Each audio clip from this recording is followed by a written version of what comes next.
Voilà, je suis un Alsacien, mais très content d'être avec les Bourguignons ce soir, hein, franchement. Et d'ailleurs, ils m'ont super bien accueilli et j'ai déjà passé une première journée à Dijon, ville où je n'avais jamais été jusqu'à présent. Donc, je viens vous parler ce soir. Alors, Julien m'a bien briefé. Il m'a dit, Daniel, hein, c'est des gens qui sont pressés. Les Bourguignons, ils ne veulent pas aller se coucher tard. Donc, tu as 1 heure chrono. Et à -5, je ferai comme ça, frénétiquement. Donc, voilà, rassurez-vous, on va tenir 1 heure et après, je vous laisse partir, c'est sûr. Et si vous voulez encore boire un petit café et si vous voulez encore poser des questions, ça sera le moment. Donc, aujourd'hui, on va parler d'un sujet que je ne connaissais pas. Il y a encore peu de temps, puisque je suis tombé dans les addictions comme Obélix dans la potion magique, il y a environ une dizaine d'années. En fait, je travaillais comme médecin en Afrique. Je trouvais que c'était un très bon métier. Et un jour, pour un certain nombre de raisons assez extérieures à moi, j'ai dû quitter ce travail africain. Et un poste s'est ouvert à quelques centaines de mètres de chez moi. Et j'ai commencé un nouveau métier totalement différent de tout ce que je faisais avant. Et au début, j'étais très malheureux parce que je me disais, mais qu'est-ce que je fais là? Quand est-ce que je peux m'en aller? Est-ce que je vais donner ma démission demain ou après-demain? Et vous voyez, ça fait 10 ans que j'y suis. Et ce que je vois aujourd'hui avec le recul, c'est que Dieu a utilisé cette période de ma vie pour m'apprendre un nouveau métier et surtout pour me donner de l'amour pour des gens qui se bagarrent avec des chaînes de l'addiction.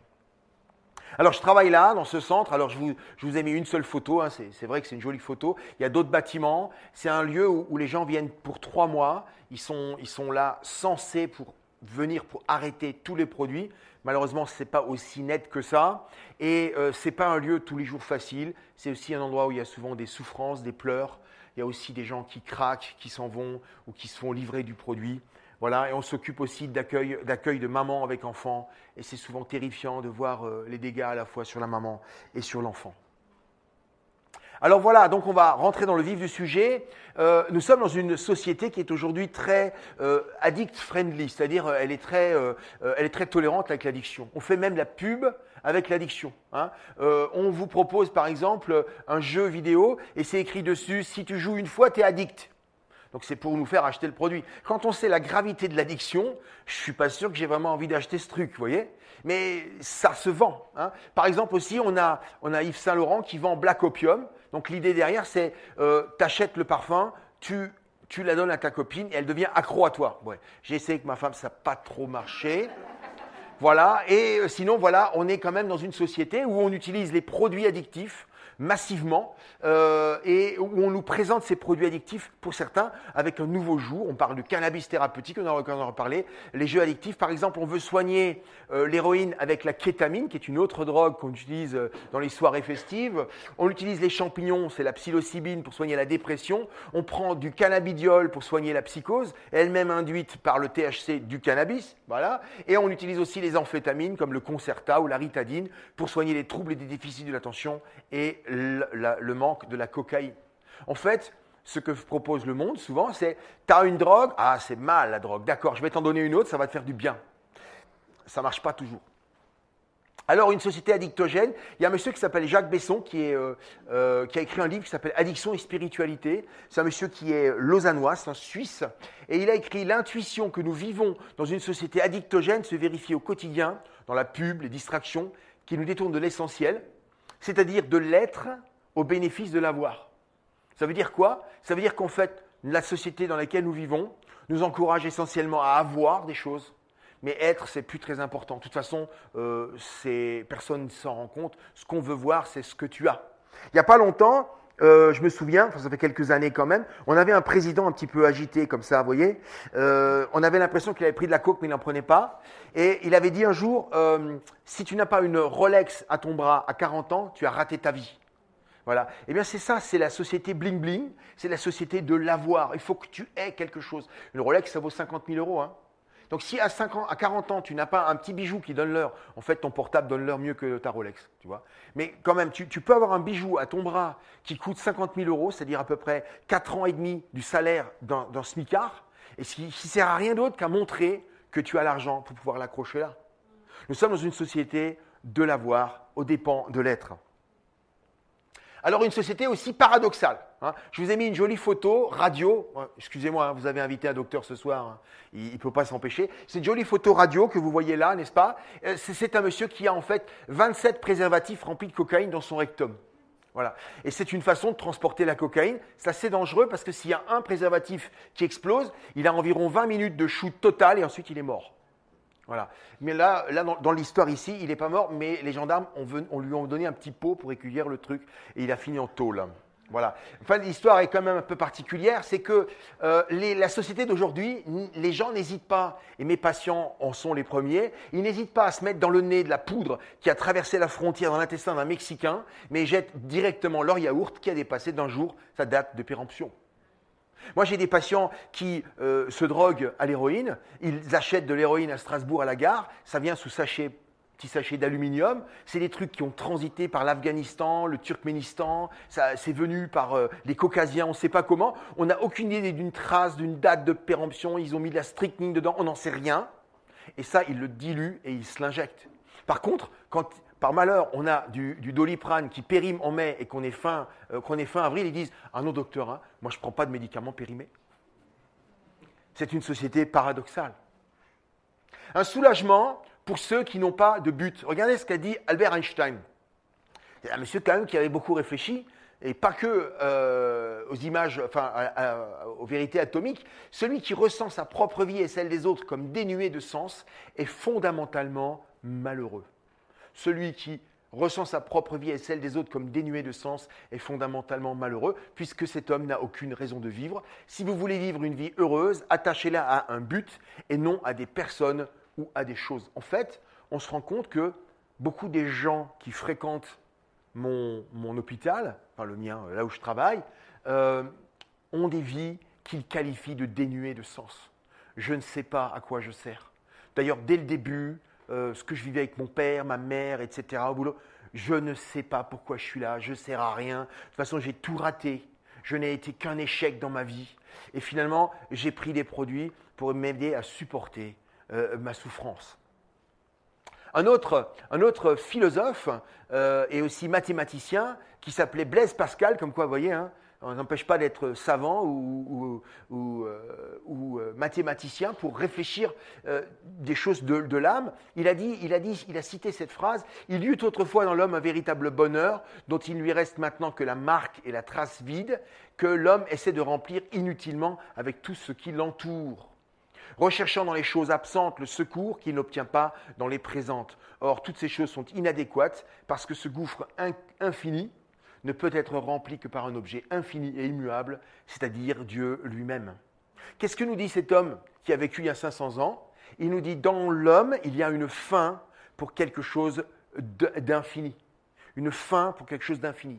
Et en fait, quand on n'a pas Dieu dans notre cœur, en fait, on va avoir soif. On va avoir soif, et cette soif va nous amener à remplir notre vie avec toute une série de choses que le monde nous propose, parce qu'évidemment le monde, alors ils sont très forts pour ça, ils vont nous proposer toute une série d'articles pour surtout pas aller chercher une réponse spirituelle, ils vont nous proposer en fait toute une série de remplissages pour dire mais non, c'est pas du tout nécessaire, alors ça te plaît pas, je te prends un autre, tu prends autre chose, etc. et on passe à autre chose. Et donc finalement, on peut se dire que l'addiction, ça peut être une mauvaise façon de remplir le vide. Et j'ai des patients qui me disent, vous savez docteur, je suis un sac à vin. Ou finalement, ils me disent, moi, vous savez docteur, à part la coke, il n'y a rien qui me fait du bien. C'est-à-dire qu'ils en sont arrivés au stade où ils se disent, ma vie sur Terre n'a plus d'autre valeur que de consommer. La consommation est l'élément central de ma vie. Et donc finalement, quand on discute avec eux, on voit que beaucoup d'entre eux font ce qu'on appelle de l'automédication. Automédication, c'est je me soigne moi-même. Et donc ils se soignent eux-mêmes. Et bien souvent ils disent je ne me supporte pas moi-même. Rien que de me voir dans le miroir, c'est horrible. D'autres disent je souffre, j'ai mal au dos, j'ai mal aux dents, j'ai des douleurs de tête. En particulier, j'ai quelques patients qui ont des migraineux, hein, qui sont devenus addicts aux opiacés, et une souffrance spirituelle. Je ne comprends pas, je ne sais pas pourquoi je suis ici, je crois que j'ai raté ma vie, de toute façon, c'est fini pour moi. Et une souffrance spirituelle, et donc on va chercher des anesthésiques. un anesthésique, et le monde en propose. Il y a d'ailleurs un très vieux produit qui est une drogue légale qui s'appelle l'alcool. Ça a été un des tout premiers anesthésiques de conscience. Alors le coût sociétal, le coût sociétal des drogues est extrêmement important. On ne s'en rend pas compte. Alors, il y a beaucoup de mes patients qui me racontent « Non, mais tu sais, docteur, moi, je fume et en fait, j'enrichis la France. » C'est faux.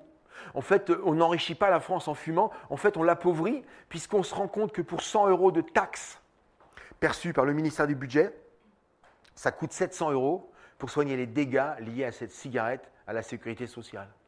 Mais ce n'est pas le même ministère. Au ministère du Budget, on compte chaque petit euro. Le budget et le déficit de la Sécu, c'est pas trop grave. On peut laisser filer. Mais en fait, c'est pas du tout rentable de fumer, par exemple. Et regardez, ici, c'est très intéressant. On voit le classement des drogues en termes d'impact. C'est un monsieur qui s'appelait Nutt, qui a publié un article très intéressant dans une revue médicale très connue qui s'appelle le Lancet. Et il a montré que si on regarde la drogue la plus toxique pour l'individu, alors il a pris toute une armada d'informations sur le produit et la toxicité sur le produit, il se rend compte que le premier produit le plus dangereux, et c'est vrai, c'est probablement un des produits qui dégrade la personne la plus vite, c'est le crack, c'est-à-dire la forme basée, fumante de la cocaïne.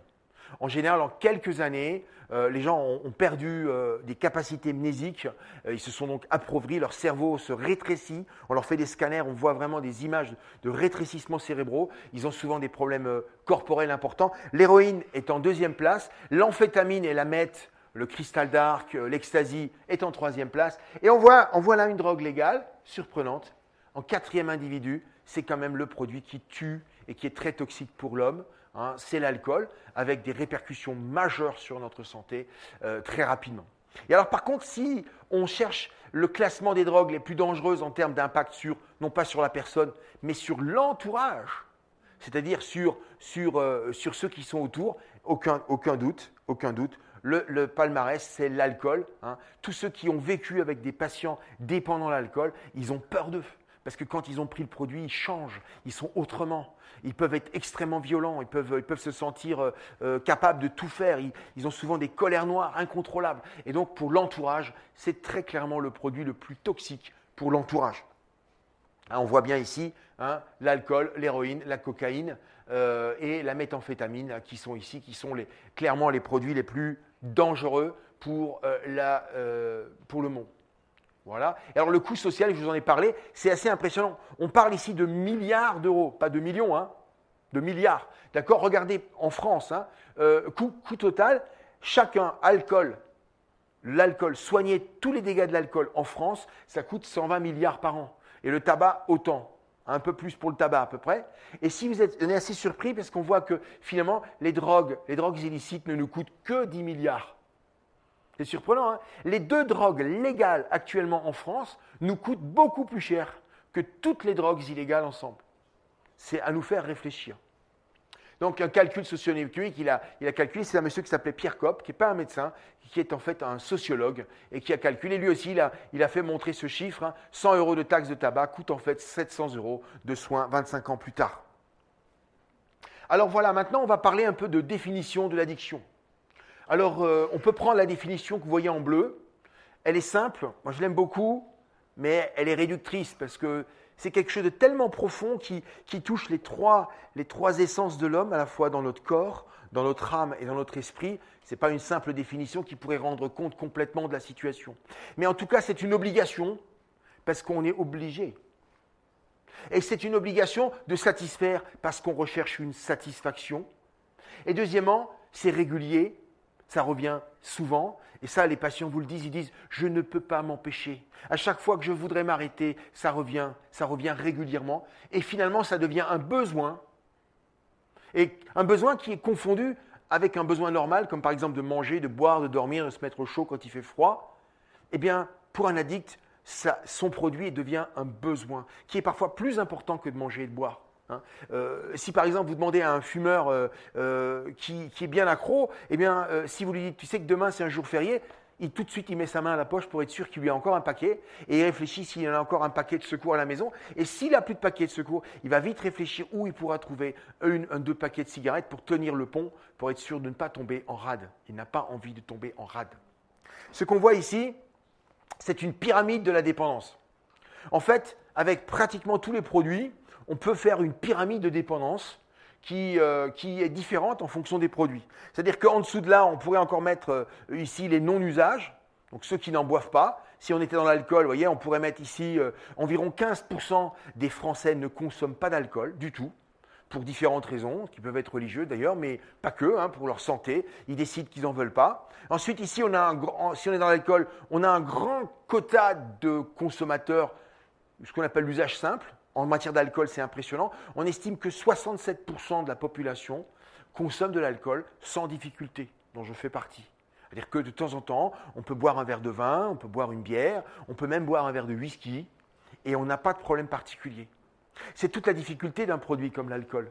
C'est que finalement, il n'y a pas beaucoup d'addicts.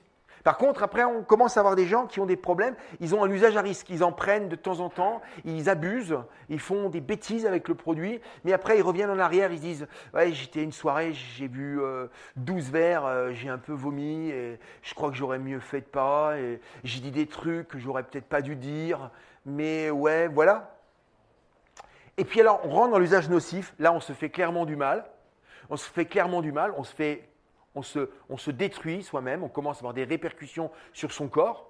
Mais c'est encore une phase souvent où les gens sont dans le déni. Le déni, mais non, arrête, t'inquiète, je gère. Ils ne gèrent plus, mais ils s'inquiètent. Et les autres s'inquiètent, mais pas eux. Et puis alors finalement, environ 8%, c'est très surprenant, 8% en France deviennent addicts à l'alcool. 8%. C'est pas énorme finalement, 8%. Une drogue finalement qui n'accroche que 8%. C'est-à-dire, en fait, ce que je dis ici, c'est que l'usage nocif, l'usage à risque, s'il y a une vraie prise de conscience, ces gens peuvent faire marche arrière et peuvent récupérer dans une certaine mesure une consommation contrôlée d'alcool. Mais ceux qui sont arrivés dans le rouge, en général, dans l'immense majorité d'entre eux, ils ne pourront plus survivre que dans le contexte de l'abstinence. Ça, c'est un mot qui leur fait très peur. Quand vous leur dites abstinence, ils se disent, mais c'est comme si vous m'arrachez un bout. C'est comme si vous m'arrachez quelque chose. Non, je veux bien arrêter un peu pendant un certain temps, mais il est hors de question que je m'abstienne. Voilà, alors une définition de l'addiction. On va maintenant parler de symptômes. Je suis désolé, on ne se refait pas. On va parler de symptômes. Alors le premier symptôme d'une dépendance, c'est le mécanisme de la tolérance. Est-ce que quelqu'un peut me donner un exemple de tolérance à un produit ou une drogue ? N'ayez pas peur, vous avez le droit de vous tromper. Vous n'aurez pas de mauvaises notes. Allez-y. Non ? Waouh, je vous inhibe. Ça doit être l'Alsacien en moi qui fait peur. Oui, monsieur ? On peut boire plus souvent ? Ça veut dire quoi ? On est sous moins vite, c'est pas mal. Oui, monsieur ? Oui ? Voilà. La tolérance, première, c'est très important, c'est le fait que par un produit donné, vous allez devoir augmenter les doses pour avoir le même effet, voire de moins en moins d'effet. L'exemple typique de la tolérance, c'est démonstratif. J'ai un ami gendarme. Oui, je le reconnais, j'ai un ami gendarme. Voilà. Et en fait, j'ai un ami gendarme qui m'a raconté que dans un petit village alsacien, il y a quelques mois, ça va faire 2 ans quand même, ils ont arrêté un monsieur, un soir, il faisait nuit, et il roulait avec un seul phare. Et donc les gendarmes, très polis, ils ont l'habitude d'arrêter les gens, mais très poliment, pour leur dire « Bonjour monsieur, gendarmerie nationale, on veut vous informer que votre phare gauche ou droit, il est grillé, il serait bon quand même que vous changiez l'ampoule. » Sauf qu'au moment où le monsieur s'arrête et qu'on le gare sur le parking de la mairie, eh bien, il baisse sa vitre, mais il est très agressif. Et il dit des choses. Alors, un bon conseil, si vous faites arrêter par les gendarmes, soyez poli. Le premier principe, soyez très poli, parce que s'il avait été très poli, ça se serait très bien passé pour lui. Mais là, ça va très mal se passer, parce qu'il devient très agressif, il est très agité. Et là, les gendarmes se disent, quand même, c'est bizarre ce monsieur, pourquoi il est comme ça agressif vis-à-vis de nous ? Il dit, monsieur, vous allez nous souffler dans le ballon. En fait, c'était un éthylotest maintenant. Et il était à 3,05 g. Ce qui est sidérant, c'est qu'à 3,05 g, les gendarmes m'ont dit, ils ont dit, on l'a vu rouler quand même, il roulait. Et il roulait tout à fait normalement. On n'a rien remarqué d'anormal à sa façon de rouler. C'est seulement parce qu'il y avait sa lumière gauche de grillé qu'on lui a demandé de s'arrêter. Et alors, là où vous voyez la tolérance, c'est que si moi j'ai 3,05 g, ce que je ne pense qu'il m'est jamais arrivé, je ne sais même plus où sont les pédales dans la voiture. Vous voyez, peut-être j'essaie d'appuyer sur le plafond. Donc j'étais totalement, moi à 3,05 g, je suis dans le coma, je suis absolument incapable de monter dans une voiture. Lui à 3,05 g, il roule normalement. C'est ça la tolérance. Et il faut bien comprendre qu'il y a des gens qui prennent 3 fois 1 gramme d'héroïne, avec la dilution bien sûr qui va avec, mais enfin ils prennent 3 fois 1 gramme d'héroïne et ils se promènent dans la rue et vous les regardez et vous vous dites, c'est un monsieur comme vous et moi. Mais si vous prenez 3 grammes d'héroïne, vous êtes mort. C'est ça qui est fou. C'est que le corps est capable de s'habituer à des doses massives de produits. Moi, j'ai des patients, parfois, je suis obligé de renouveler leurs ordonnances. Je leur dis, est-ce que vous êtes conscient que si moi je prends ce que vous avez écrit là, je suis mort? Oh, mais docteur, vous exagérez. Alors voilà, je vais quand même vous lire un poème que m'a donné un de mes patients. C'est un patient qui est alcoolique et il a dû certainement transiter par les alcooliques anonymes, parce que ça commence comme ils préparent leur réunion. Et en fait, ce petit poème qu'il écrit est un résumé de la dépendance. Je me permets de vous le lire. Bonjour, je m'appelle Philippe et je suis alcoolique. Tous les jours, ma femme me fait la nique. Je veux m'en sortir. J'en ai marre de faire souffrir. J'en ai marre de souffrir. 10 ans de cette vie m'ont suffi à me changer en ce que je suis. Un pauvre air qui n'a plus de but dans la vie. Pour rester en survie tous les jours, je me dis, il y a autre chose après le whisky. Mais je n'arrive pas à décrocher. Il faut que je me fasse aider. Sinon, un jour, ma famille va me larguer. Je me souviens d'une chanson qui me donne la motivation. C'était Les Négresses vertes. Il boit pour oublier qu'il boit. Il boit pour oublier qu'il vit. C'est un bien triste sort. C'est un bien triste sort. Comme dit plus haut, il faut que j'arrête de faire le beau, sinon je vais me retrouver au fond du tonneau. Fin de l'histoire, ça aurait pu être plus beau. Il y a tout dans ce poème. Et entre autres, il y a une notion très intéressante ici. Il boit pour oublier qu'il boit. Je ne connais pas bien Les Négresses vertes, mais le gars qui a écrit cette chanson, il savait ce que c'était l'addiction. Il boit pour oublier qu'il boit. Il boit pour oublier qu'il vit. Il y a là la notion du suicide lent. Quand on discute profondément avec beaucoup d'addicts qui sont arrivés au bout de leur chemin, de la chaîne de l'addiction, ils vous parlent de ce suicide lent. Je sais, je vais y arriver. Je ne suis pas pressé, mais c'est mon chemin, c'est vers là que je vais mourir. Il boit pour oublier qu'il vit. Finalement, ma vie ne m'intéresse plus. Je bois même d'oublier que je suis encore en vie. Quel triste sort. Quel triste sort. Fin de l'histoire, ça aurait pu être plus beau. Alors, une définition de l'addiction, très souvent une histoire familiale avec des transmissions transgénérationnelles. On pourrait parler longuement de liens génétiques. Aujourd'hui, d'ailleurs, on a des découvertes d'épigénétique. On se rend compte qu'en épigénétique, on débute totalement dans l'épigénétique. Mais on se rend compte que les enfants qui vont avoir un milieu familial difficile, compliqué, vont avoir tendance à déréguler un certain nombre de gènes qui sont eux-mêmes des gènes, des facteurs à risque pour devenir dépendants. Et malheureusement, c'est même quelque chose qu'ils vont transmettre à leur descendance. Ce qui est très intéressant, c'est qu'on s'est rendu compte très vite qu'il y avait des groupes sociétaux plus sensibles que d'autres à différents produits. Et quand vous arrivez à un taux de dépendance très important, eh bien, vous pouvez arriver à ce qu'on appelle des morts sociétales, c'est-à-dire qu'un groupe populationnel complet disparaît. Dans les années 1820, il s'est passé en Amérique du Nord, les Américains, les colons américains étaient en train de coloniser l'Ouest et ils étaient en face de populations indiennes, en particulier des Sioux, les Comanches, et c'était des redoutables guerriers. Ils savaient utiliser toutes les armes que les Européens colons amenaient avec eux. Ils ont domestiqué le cheval très rapidement. Et quand ils ont pu avoir des Winchester, ils tiraient mieux que les meilleurs soldats de l'armée américaine. Et c'était vraiment un frein de la conquête de l'Ouest. Et dans les années 1800, 1820, 1830, un énorme convoi avec plus de 200 chariots est attaqué par des Indiens, je ne sais plus lesquels, quelque part dans le Dakota. Je crois le Dakota. En tout cas, ils se font attaquer et tout le monde est tué, tout le monde est scalpé. Et en même temps qu'ils tuent tout le monde, ils vont prendre 2 charrettes qui sont remplies de bouteilles de Bourbon 4 Roses. 4 roses. C'est pas le meilleur, hein, voilà. Mais enfin, c'est du Bourbon. Et qu'est-ce qui va se passer? C'est que les Indiens amènent cet alcool dans leur campement. Et la population indienne va consommer l'eau de feu. Et là, il va se passer quelque chose de sidérant, c'est qu'en l'espace de quelques semaines, 40% des hommes sont accros à l'alcool. Une grande partie des femmes veulent encore boire ce produit.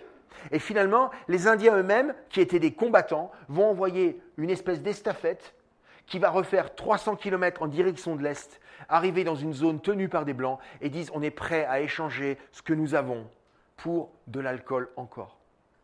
Et là, les Européens, les colons comprennent. Ils se disent, mais attendez, attaquer les Indiens avec des Winchester, c'est très fatigant. Et c'est même très dangereux. D'ailleurs, ils tirent mieux que nous. On va leur donner le truc qu'ils veulent. Et donc, qu'est-ce qu'on va faire? On va massivement leur envoyer du Bourbon. Et en fait, ça va être extrêmement efficace.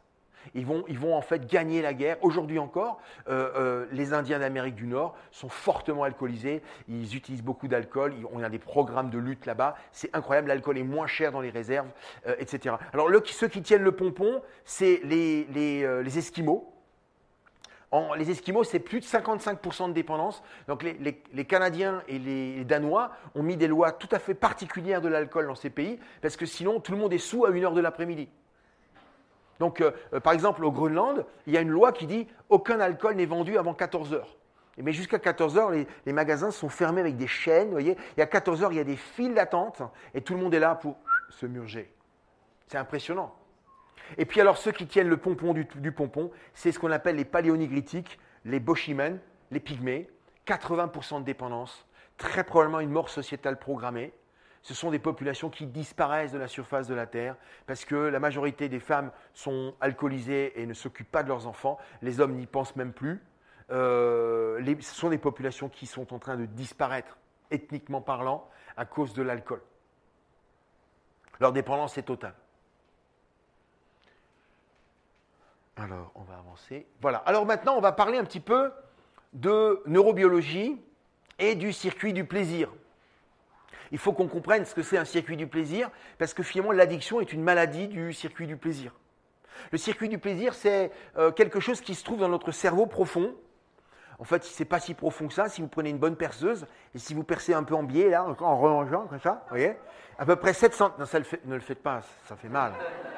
Mais en fait, si vous deviez le faire, vous voyez, alors à peu près 7 cm en remontant, on traverse l'os phénoïdal, on rentre là-dedans, on rentre ici, et dans le cerveau très profond, il y a une petite zone qui n'est pas plus grande que la tête d'épingle d'une petite épingle, qui contient quelques milliers de cellules neuronales. Vous en avez quand même 100 milliards, mais ces quelques milliers de cellules neuronales de votre circuit du plaisir vous gouvernent totalement. Elles vous décident, elles vous encouragent à faire ce qui est bon pour vous, et elles vous découragent de faire ce qui vous ferait du mal. Si par exemple, je n'ai pas eu le temps de manger ce matin, entre midi et 2, je ne suis pas rentré parce que j'avais du boulot, et ce soir, je rentre à la maison, ma femme me dit, tu sais quoi, j'étais toute la journée faire des courses en Allemagne, je n'ai pas eu le temps de faire le repas, mais finalement, il me reste quand même des patates bouillies et une omelette froide. Et alors, elle me met ça au micro-ondes, et je vais manger cette omelette froide, chaude, avec mes patates bouillies, et je vais avoir du plaisir. Je vais avoir du plaisir parce que mon cerveau me dit, il est bon que tu remplisses de nouveau ton réservoir d'énergie parce que ça fait presque 24 heures que tu n'as pas mangé. Et je vais manger mes patates froides ou tièdes avec mon omelette et je vais dire à ma femme, waouh, je crois que c'est la meilleure omelette que tu aies faite depuis qu'on est mariés. Parce que mon cerveau me récompense.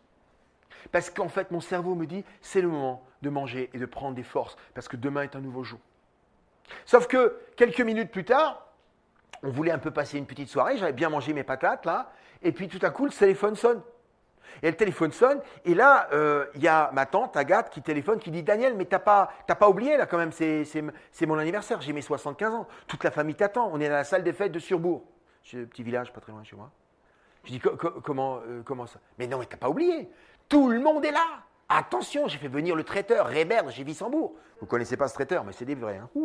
Et je dis, oulala, je me retourne, je suis au téléphone. Je dis, écoute chérie, je crois que j'ai totalement zappé. il y a une fête de famille, ils ont loué une salle des fêtes, faut y aller, d'accord? Donc du coup, crac, on met les chaussures du dimanche, on remet une robe, on saute dans la voiture et on arrive à Surbourg, d'accord? Et là, vous avez tante Agathe qui dit « Eh ben, on t'attendait, toi, on t'attendait !» Et là, elle me met dans la main une espèce de, vous voyez, de feuilleté au foie gras, le foie gras d'Alsace, je ne vous dis pas, hein, d'accord? Et puis, il y avait des consommés au thon, des cailles en sarcophage, du rôti de veau au sorlof, et je vous passe les détails. On ne buvait pas que de l'eau non plus. Et là, il y a un grand problème dans mon cerveau. C'est quoi mon problème? C'est que mon cerveau me dit non, mec, ton taux de glucose explose. Je ne te parle même pas de ton taux de cholestérol. La pression dans ton premier diodénum, elle est rouge foncé, mec. Il ne faut plus rien ajouter. Et en même temps, j'ai tante Agathe qui dit mange, parce que sinon je dois manger tout ça toute la semaine encore. Oui. Et tu sais combien ça coûte le traiteur Gérébert, hein? Et là, j'ai un vrai problème. Parce que mon cerveau me dit de manger, ma tante me dit de manger, et mon cerveau me dit n'ajoute plus rien. Comprenez bien que nous avons tous besoin d'un circuit du plaisir, parce que ce circuit du plaisir nous pilote au quotidien pour des choses normales, comme de manger et d'arrêter de manger, comme de boire et d'arrêter de boire, comme de se mettre au frais quand il fait chaud et inversement. Le problème, c'est que certains nombres de produits et de comportements ont trouvé une espèce de clé, de chemin de traverse, qui permettent d'induire ce circuit du plaisir en erreur. Et quand on trouve cette clé, il va se passer des choses terribles, parce qu'on va être asservi au plaisir qu'il nous donne. Et en fait, c'est ça qui se passe, c'est qu'on va se rendre compte que les produits donnent une récompense chimique de plaisir supérieure à la vie de tous les jours. Et c'est l'expérience des rats dans ce qu'on appelle dans des cages de programmation, où on leur propose par exemple de consommer de la cocaïne, ou alors de recevoir une stimulation électrique par aiguille directement dans leur cerveau, dans le circuit du plaisir. Et là, on découvre quelque chose d'impressionnant. C'est-à-dire qu'on met le rat dans la cage, on lui explique, n'est-ce pas? Alors, il touche sur la pédale. Sur l'une, il reçoit une granulée de nourriture. Et sur l'autre, il prend un coup d'électricité dans son cerveau. Eh bien, il fait les deux, il le fait 2-3 fois. Et ensuite, vous avez les rats qui se laissent mourir de faim. Et ils appuient désespérément sur la pédale de la stimulation électrique jusqu'à la mort. Et ça marche aussi très bien avec la cocaïne. Une fois qu'ils ont compris que ça marche mieux que l'autre, que ce besoin chimique de dépendance est plus important, me récompense plus que manger et boire, ils se laissent mourir de faim en utilisant le produit. Et donc finalement, c'est comme si nous avions notre cerveau qui nous disait « remplis-toi d'émotions positives autant que tu peux, le plus vite que tu peux, le max que tu peux ». Alors voilà, maintenant on va faire un peu de mathématiques. Ça va encore? Bon, je sais qu'il est 9h moins 10, hein. Non, mais j'ai Quentin, là, quelqu'un qui est mathématicien, donc voilà. Donc, il va nous aider si jamais vous n'y arrivez pas. Donc, on va faire un peu de maths. On va se mettre dans une échelle qui va vous plaire. C'est l'échelle du plaisir. Donc là, on est au 6e ciel, ici, dans cette expérience. Et là, on serait à -2, donc on va dire on est au 2e enfer. Là, vous êtes normal, on va dire, vous êtes normal, vous êtes à 0. J'espère que vous êtes à 0. Hein. J'espère que je ne vous barbe pas trop, pas trop froid. Bon, peut-être que je vous barbe. Allez, mettons que vous êtes à -0,1. Vous êtes juste là. Hein, ça va? Ok? Donc vous êtes à -0,1, mais ça va quand même pas si mal. Et vous prenez un produit à ce moment-là. Prenez un produit qui a un effet sur votre circuit du plaisir, hein, sinon ça ne joue pas. Hein. Vous prenez un produit et regardez, en l'espace de quelques minutes ou quelques heures, ça dépend de la cinétique du produit, la façon dont vous le prenez, waouh! Ça vous envoie au 5e ciel. Là, c'est le type qui prend le produit et qui dit « Oh, c'est trop bien! Jamais j'aurais imaginé que ce... Waouh! Et t'as trouvé ça où? Et c'était combien? Mais c'était génial! C'est aussi le moment où, si vous avez passé votre temps à expliquer à des jeunes du collège que la drogue, c'est mauvais, où ils se disent « Cet addictologue, c'est un menteur! C'est un grand menteur, puisque je viens de prendre le produit et il est très bon. » Puisque eux, ils ne sont pas en enfer là, ils sont au 5e ciel. D'accord? Ils disent, mais ces addictologues, mais ils racontent des trucs. Ils n'ont jamais touché leurs produits, ces gens-là. Hein? Et non, mais c'est vachement bon. D'autant plus qu'au bout d'un moment, eh ben, en douceur, on revient de nouveau à la normale. Et là, ça prouve bien que tous ces racontards de la drogue qui est mauvaise, c'est des menteurs. Puisque j'ai pris un produit, c'était vachement bien, et au bout d'un moment, je reviens à la normale et tout se passe bien pour moi. On est d'accord? Ça, malheureusement, c'est le début. C'est ce qu'on appelle le drogué. C'est quelqu'un, comme vous et moi, qui n'a pas l'habitude de prendre un produit. C'est là que le produit nous appelle. C'est, j'allais dire, le petit bout de fromage qu'on accroche au piège à souris. C'est le petit bout de fromage. Parce que le problème, c'est que cette période-là, elle ne va pas durer. Ça dure en fait peu de temps. Ça dépend des produits. La cocaïne, c'est rapide. Pour d'autres produits, comme l'alcool, ça peut durer des années. Et très rapidement, on va arriver à la phase du toxicomane. On était avant le drogué. Maintenant, on est chez le toxicomane. Là, on est chez le toxicomane. C'est le monsieur qui arrive toujours à zéro, hein, et qui dit, oui, je viens vous voir. Là, il vient dans votre centre. Il vous dit, je suis venu pour arrêter. Alors, je lui dis, vous êtes venu pour arrêter? Bah oui, je suis venu pour arrêter le produit. Donc, très bien, ok, il est bien. Et je lui dis, mais vous avez pris le produit quand, monsieur? Là, il est 9 heures. Ah ben, j'ai pris à 7h30. À 7h30? Mais attendez, ce matin? Oui, oui. Mais attendez, vous êtes venu pour arrêter? Oui, oui. Mais attendez, pourquoi vous avez encore pris le produit ce matin à 7h30? Mais c'est pour être bien, docteur. Alors, au début, moi, je ne comprenais rien. Je dis, pour être bien. En fait, il était très bien. Il avait une petite baloche, ses fringues, ses bouquins. Il avait emmené ses cigarettes. Il venait pour un sevrage. Super, j'ai dit, écoutez, c'est bien, on va vous proposer une chambre, c'est des services fermés, c'est fermé à clé, tout ça. Donc il vient, il rentre, il s'installe, et puis alors, à 10h, vous voyez, à 10h, il y a l'infirmière qui me dit, tu sais, il y a ton patient, monsieur Untel, là, il faudrait que tu lui donnes un peu quelque chose, vous voyez, un peu d'Atarax, un petit médoc. Il tremble comme ça, c'est normal? Je dis non, c'est pas normal. Bon, et puis alors à midi, je le revois, là on lui donne du tertian, parce que là il est vraiment trémulant, vous voyez, il a des sueurs, et là il commence à vous dire, finalement je ne sais pas si je vais rester, je vais peut-être rentrer. Ah ben non, vous avez signé, vous voulez arrêter, d'accord? Et puis alors à 17h, il est vraiment pas bien, alors là c'est catapressant, hein, et puis l'Oxapac, voilà, là il a le look de Michael Jackson après le concert, vous voyez, ouais.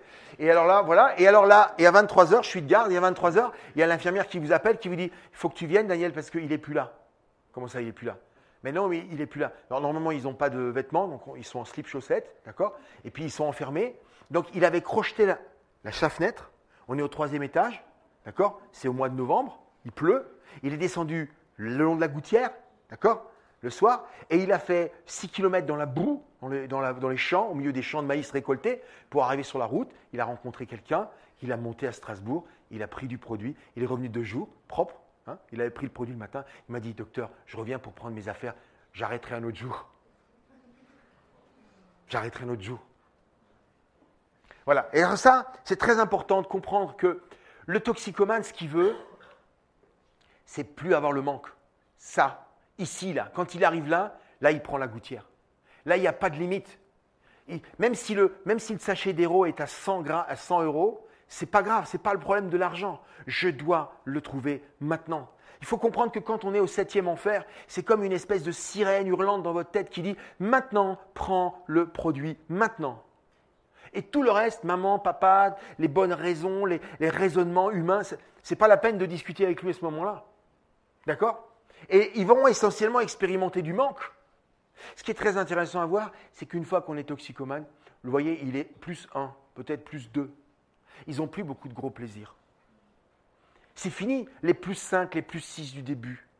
Ils sont devenus tolérants, donc ils ont encore des petites récompenses. Et alors malheureusement, c'est très grave cette histoire, c'est que très souvent, ils viennent dans notre centre pour arrêter, mais pour reprendre. Parce qu'ils rêvent, ils se disent, je vais arrêter l'héros, et puis comme ça, je vais me faire 6 mois d'abstinence, et alors là, je vais retourner chez l'héros, et elle va me redonner de nouveau 6 unités. Le problème, c'est que de temps en temps, ils reviennent, ils reprennent de l'héros, ils ne sont pas bien tolérants, ils prennent 2 grammes comme avant, et ils finissent en overdose, et on ne les récupère pas. On en a perdu encore un il y a moins d'1 an. Qui avait fait ça?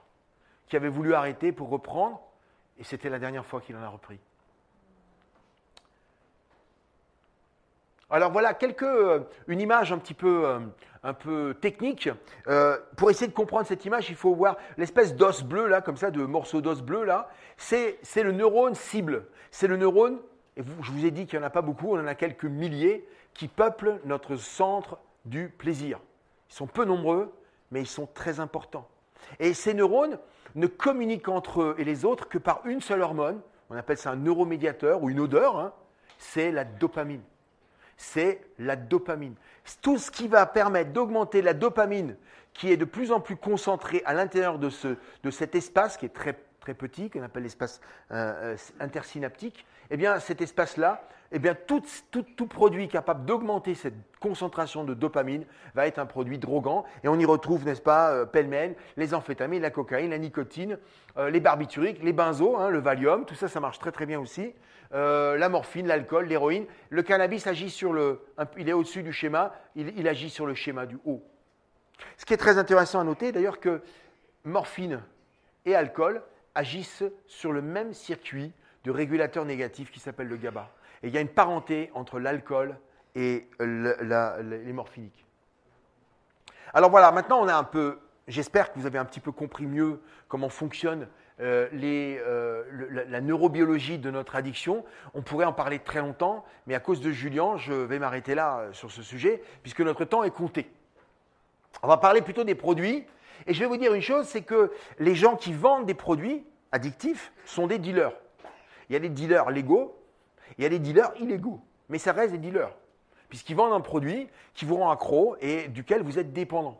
Alors par exemple, en matière d'alcool, eh bien, les dealers ont très bien compris que ce n'était pas dans les maisons de retraite qu'on allait vraiment avoir le maximum de clients. Soit ils l'étaient déjà, puis dans ce cas-là, le problème est réglé, soit ils ne l'étaient pas, et dans ce cas-là, ils ne prendront pas votre truc, ça ne les intéressera pas. Le maximum d'efficacité chez les jeunes. C'est eux qui vont être intéressés massivement par le produit. Alors comme le goût de l'alcool n'est pas très bon chez les jeunes, c'est plutôt brûlant, c'est plutôt amer, ça a un goût un peu particulier. Alors qu'est-ce qu'on leur propose? On leur propose des choses adaptées au goût des enfants, pour les adolescents que nous sommes. Donc on a du cola Captain Morgan, du Gordon au tonic, du cola JB et du Smirnoff avec un goût de pomme. Ça permet de vous appâter, de vous dire tiens, tu n'aimes pas cet alcool. Ah non, tu n'aimes pas. Non mais goûte ça, tu vas voir, tu vas voir, tu vas voir. Et en fait, sans avoir le goût, vous allez avoir l'effet. Et l'effet, ils espèrent que vous allez l'aimer et que vous allez de plus en plus l'aimer. Et puis quand vous serez vraiment bien intéressé par l'effet, le goût vous dérangera beaucoup moins. Cible numéro 1 des alcooliers, c'est les jeunes. Donc ils ne peuvent pas bien faire de publicité, c'est limité. Donc ils vont utiliser d'autres méthodes. Donc c'est-à-dire qu'ils vont demander à des gens importants qui jouent dans les films, qui font des vidéos, des influenceurs sur YouTube. Les vidéos YouTube, c'est très efficace parce que c'est complètement libéré. On peut tout dire là-dessus. Et on sait que les jeunes, donc notre cible, c'est des jeunes qui vont beaucoup regarder ça. Voilà, le tabac, quelques chiffres, 15 milliards de taxes, 120 milliards pour les soins, à peu près 80 000 morts par an en France. La chicha, j'ai toujours beaucoup de gens qui me disent « Oh, mais la chicha, c'est mieux ». La chicha, c'est pire. Parce qu'en plus du tabac, vous avez le charbon de bois, l'eau n'y change rien. C'est une usine à monoxyde de carbone. Si vous savez la gravité, je ne parle pas du CO2, je parle du CO.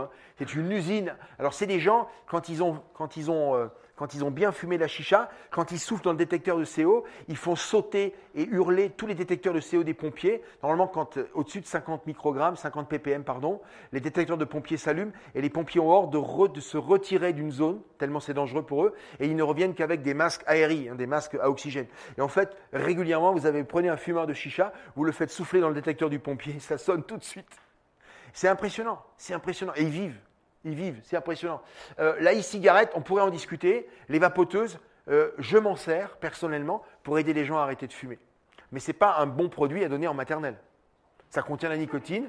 Non mais voilà, c'est ça aussi. Ce n'est pas un produit à distribuer largue à main nue. Ça contient la nicotine. La nicotine est une drogue dépendantogène avec un grand pouvoir addictif. Par contre, c'est un mécanisme probablement utilisable pour aider les gens à arrêter de fumer. Et la nicotine est donc une drogue dure et accrocheuse. On estime qu'elle contient 4000 composés chimiques dans la fumée de tabac que nous inhalons, et parmi lesquels elle contient de la digoxine. Il y a, je crois, au moins 7 dioxines. La dioxine, vous ne savez pas ce que c'est, mais je vais vous dire, c'était l'agent orange que les Américains déversaient sur le Laos et le Vietnam sur la pistochimie. C'est probablement un des désherbants les plus efficaces. À côté de ça, le Roundup, c'est du pipi de chat. D'accord ? C'était un produit dont la demi-vie est de 53 ans. C'est-à-dire que quand vous en larguez une tonne, quand vous revenez 50 ans après ou 53 ans après, il en reste encore 500 kilos dans le sol. Donc imaginez, une réalité, c'est que chaque fois qu'on fume une cigarette, on absorbe de la dioxine dans son poumon. Et ça montre aussi une chose, c'est que même si vous arrêtez aujourd'hui, il y aura encore pas mal de temps pendant ce temps où ces produits auront encore un certain effet sur votre poumon. Et c'est ce que beaucoup de mes patients fumeurs ne comprennent pas, c'est qu'ils pensent que j'arrête de fumer maintenant et ils voudraient qu'on fasse un bouton reset, vous savez, sur leur poumon, et hop, fini, crac, boum, je fais une jolie photo, tout va bien. C'est pas comme ça que ça se passe. C'est pas comme ça que ça se passe. Voilà, ensuite, les produits addictifs, il faut quand même que je vous parle un peu du cannabis. Moi, j'aime beaucoup Brad Pitt et cette photo. Je ne sais pas si vous la voyez. Hein, je vais quand même vous la détailler. Vous avez Brad Pitt. Hein, mesdemoiselles, quand même, vous ne pouvez pas me dire que vous ne le reconnaissez pas, d'accord? Là, il est là, typique, il est en train de fumer un joint. Ensuite, il bouffe, parce que ça augmente l'appétit. Donc, il bouffe du Pirato Chips, vous voyez, très bon pour la santé. Et puis derrière, il a la zapette, parce qu'il ne fait que regarder la télé, il fait chaud. Il ne bosse plus. Et là, il a un bang, vous voyez, ici, un bang avec un trou, pour que quand il va fumer son joint de cannabis, il récupère le maximum de tétrahydrocannabinol. C'est une façon d'extraire au maximum la quantité de produits dopants dans le cannabis pour avoir le maximum d'effet. Voilà. J'aime cette photo parce qu'elle est totalement révélateur de ce que va faire l'addiction au cannabis. Alors le problème du cannabis, c'est un peu le problème de l'alcool, c'est que tout le monde ne devient pas accro au cannabis, heureusement. Le problème, c'est que ceux qui ne sont pas accros, ils disent aux autres, mais arrête, c'est pas si mauvais que ça. J'en ai fumé quelques joints, on a fait les fous avec les potes, on a bien rigolé. Voilà. C'est ça, et c'est vrai, ils ont raison pour eux. Mais environ 20% des expérimentateurs de cannabis sont accros. D'ailleurs, c'est simple, au Colorado, vous savez que le Colorado est un des premiers États américains qui a légalisé le cannabis. On a des statistiques, alors ça, pour ça, les Américains sont très forts, hein, ils ont des chiffres. Alors au Canada, c'est très simple. Ils ont montré que 20% des consommateurs de cannabis consomment 80% du cannabis vendu dans le pays. Et les autres 80% de consommateurs ne consomment que 20%. On voit très bien la différence. 20% des cannabisomanes consomment 80% du produit parce qu'ils en ont besoin. Ce n'est pas un produit bénin, c'est un produit dangereux, c'est un produit qui donne des dépendances, pas chez tout le monde. Alors c'est comme si moi je disais, bah, écoutez, l'alcool c'est pas dangereux, moi j'en bois, un petit verre de Gewürztraminer ça vous fera pas de mal. Et si je raconte ça à mes patients alcooliques? Non, franchement, si je dis ça, vous voyez ce que je veux dire? Et pourtant c'est vrai, il m'arrive de boire un verre de Gewürztraminer. C'est très bon d'ailleurs, entre nous. Mais il y en a des très bons en Bourgogne aussi d'ailleurs. Voilà, alors, qu'est-ce que le cannabis? Hein? Relaxation, rire, détente, socialisation. Il a une image, une fausse image d'une drogue douce et verte. Elle n'est pas plus verte ni douce que le tabac. Aujourd'hui, on nous parle du cannabis thérapeutique. Grand bien nous fasse. Pourquoi pas? Mais j'y crois pas plus que ça. Et je veux juste vous rappeler quand même qu'en 1600, il y avait un ambassadeur au Portugal qui s'appelait M. Jean Nicot. Et M. Jean Nicot a ramené une plante qu'on a appelée après l'herbe à Nicot. Et il l'a ramenée en France. Vous savez pourquoi? Parce qu'il voulait soigner les migraines de Catherine de Médicis. Ah oui, c'était une plante médicinale. Vous voyez quelle plante il a ramenée? Les Portugais venaient de la ramener de l'île de Cuba, ou en tout cas de cette Hispaniola, cette nouvelle île. On n'est pas sûr si c'était Cuba ou Haïti. En tout cas, ils avaient ramené cette plante miraculeuse. Donc au début, souvent, c'est une bonne plante. C'est après coup qu'on se rend compte que c'est une catastrophe. Alors bien sûr, 20% d'addicts et le prix scolaire, le prix professionnel. Ce que je veux dire simplement encore sur le cannabis, si vous voulez rater vos études, c'est excellent. Franchement, c'est excellent. Si vous voulez rater vos études, vous prenez le cannabis. Le cannabis a deux effets principaux, même sans devenir accro. Premier effet, il a un effet amotivationnel. Amotivationnel, c'est-à-dire que je ne suis pas motivé. Et demain, j'ai un contrôle le matin. Oh non, oh là là. Puis ce prof est nul. Oh putain, ça ne sert à rien du tout. Non, alors j'ai pas du tout envie de... Oh là, non. Non, puis je m'en fous complètement. Amotivationnel. Et le deuxième effet, c'est que même si tu as encore un petit minimum de motivation, le cannabis se fixe sur la mémoire vive, la RAM, hein, les gens qui s'intéressent aux ordinateurs. Et donc, nous avons tous besoin d'une mémoire vive, hein, ce qui nous permet d'enregistrer des informations précises. Demain matin, 8 heures, je te retrouve en prix, tu vas me chercher, etc. Et bien, cette mémoire vive, elle est très importante quand vous lisez une leçon le soir pour pouvoir la ressortir le lendemain matin lors du contrôle. Alors, il y a un double problème. D'abord, tu n'as pas très envie de bosser. Et même si tu bosses, tu vas perdre 80% des informations. Alors, on ne devient pas accro, mais on paye un prix scolaire. Et je peux vous dire qu'on n'a pas de statistiques précises, mais on pense qu'entre 200 et 400 000 jeunes en France sortent chaque année de l'école française avec un diplôme zéro, ou en tout cas inférieur à celui auquel ils auraient pu prétendre s'ils n'avaient pas fumé. voyez ce que je veux dire? Vous avez donc des tas de jeunes qui vont arriver sur le marché du travail avec un diplôme inférieur. Ils ne sont pas devenus accros, ils ont juste fumé. Mais ils ont perdu 2, 3 ans et parfois un niveau important. Et après, je vais vous dire, ça coûte très cher. Hein, parce que commencez votre job avec le SMIC et puis commencez à 2 000 euros, à la fin de la carrière, la différentielle se chiffre en millions d'euros. Alors parfois les gens me disent « Ah mais les joints ne me coûtent pas cher, j'en revends un peu, je m'arrange, etc. » Je leur dis « Vous ne vous rendez pas compte le prix que ça va vous coûter. Ça peut se chiffrer en millions d'euros. » Alors simplement pour dire encore l'impact sur le jeune cerveau. Tous les addictologues sont d'accord là-dessus. Plus le cerveau est jeune et immature, plus les ivresses, qu'elles soient cannabiniques ou une expérience d'extase avec la cocaïne, et en particulier avec le cannabis, vont avoir des répercussions durables. Un jeune de 11 ans qui fait une murge à l'alcool et qui boit de la vodka dans une cave avec des potes va avoir un risque de devenir alcoolique bien majoré que la même consommation d'alcool à 21 ans. Parce qu'à 21 ans, on a une attitude critique beaucoup plus puissante qui dit « Oh là là, c'est horrible, qu'est-ce que j'ai fait hier? J'ai été malade, j'ai vomi partout, j'ai dit des bêtises. Jamais je referai ça. » À 11 ans, on n'a pas cette attitude-là. Et donc là, je dirais attention, si vous êtes papa, maman, si vous avez des petits frères, des petites sœurs, attention. Parce que plus c'est jeune, plus c'est fragile. Et plus le risque de devenir dépendant est grave. Laurent Carilla, qui est un grand addictologue parisien, il a dit « L'adolescence est la fabrique à addiction ». Si vous sortez de l'adolescence sans une addiction, alors vous êtes probablement, ce n'est pas à 100%, mais vous êtes probablement tiré d'affaire, statistiquement parlant. Parce que c'est l'immense majorité des gens qui viennent dans mon centre, c'est des gens qui ont dérapé avec les produits à l'adolescence, même si ils n'en sont pas devenus dépendants à ce moment-là. Voilà, des chaînes pour la vie. Un géant est entré dans ta vie, il t'a mis dans sa prison, il promettait le paradis, mais en fait, il t'a donné l'enfer. En fait, on est vraiment dans une dynamique où on a comme une espèce de porte, je l'ai ouverte, et c'est comme une espèce de vendeur, vous voyez, qui ne veut pas vous lâcher, il met le pied dans la porte. Et même si vous voulez encore fermer, vous ne pourrez plus fermer cette porte. Vous ne pourrez plus fermer cette porte. Et je vois comme ça énormément de jeunes et parfois des adultes qui disent « Si seulement je n'avais pas ouvert cette porte. » Mais c'est trop tard. Il a le pied, puis maintenant c'est plus le pied, c'est une grosse jambe, c'est vraiment tout le corps entier. Et je suis dans cette prison. Et je n'ai pas de médicaments miracles à leur proposer. Alors maintenant, on a parlé des produits, on va parler un peu de comportement. C'est quand même un sujet important.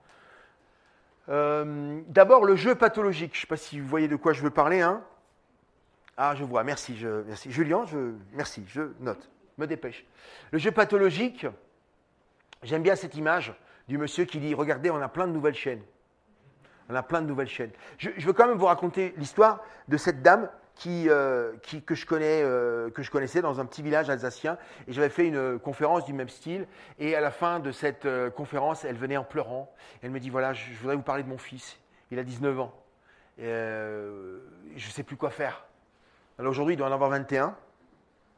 Et en fait, elle me disait qu'il avait 16 ans, c'était plutôt un garçon timide, discret. Elle était divorcée avec son mari, donc elle vivait seule avec ce fils. À 16 ans, c'était plutôt un élève correct, stable à l'école. Il était en seconde. Et elle lui a acheté un jeu, je ne sais plus le nom, un jeu World of Warcraft ou plus récent, ça doit être Antidulivien, c'est voilà, un jeu. Et elle m'a dit, vous savez, quand je lui ai acheté ce jeu, il l'a branché sur son ordinateur.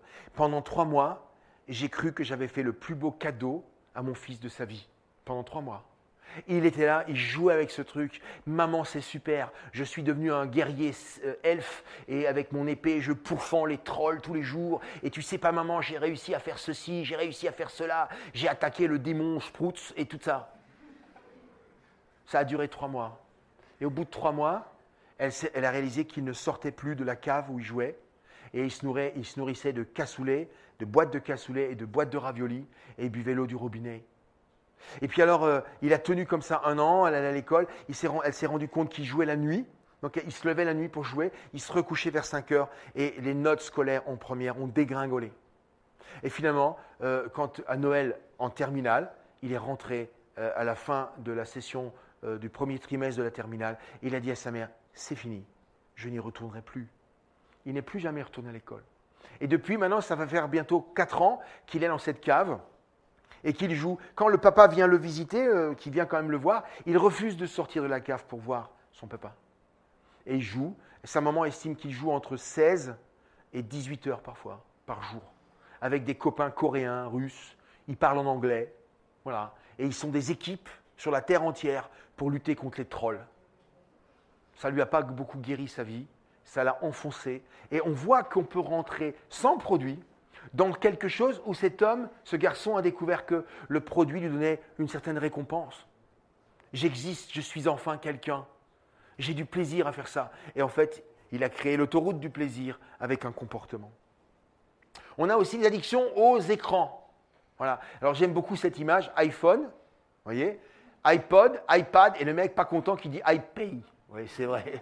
C'est vrai. Bon, mais lui, il a une montre. En fait, il oublie de dire qu'il a une iWatch aussi, vous voyez. Mais bon, c'est qu'aujourd'hui, on a tous, c'est une révolution, hein, ces engins. Et je ne sais pas, les jeunes, vous ne vous en rendez pas compte, hein, mais moi, comme j'ai bientôt 60 ans, si quand j'avais 15 ans, j'avais dit aux autres, vous savez quoi, dans 40 ans, on pourra acheter pour 100 € un truc qui téléphone, qui fait des photos, qui enregistre, qui te met au moins 5 heures de musique dessus, et qui fait des vidéos, et qui... Ouais, les gens auraient dit, oula, faut arrêter de fumer, mec. C'est une révolution. On est dans une révolution, on ne s'en rend pas compte. Et on possède ça pour 100 €, c'est-à-dire pour une journée et demie de travail pour un ouvrier de base. C'est pas cher, en fait.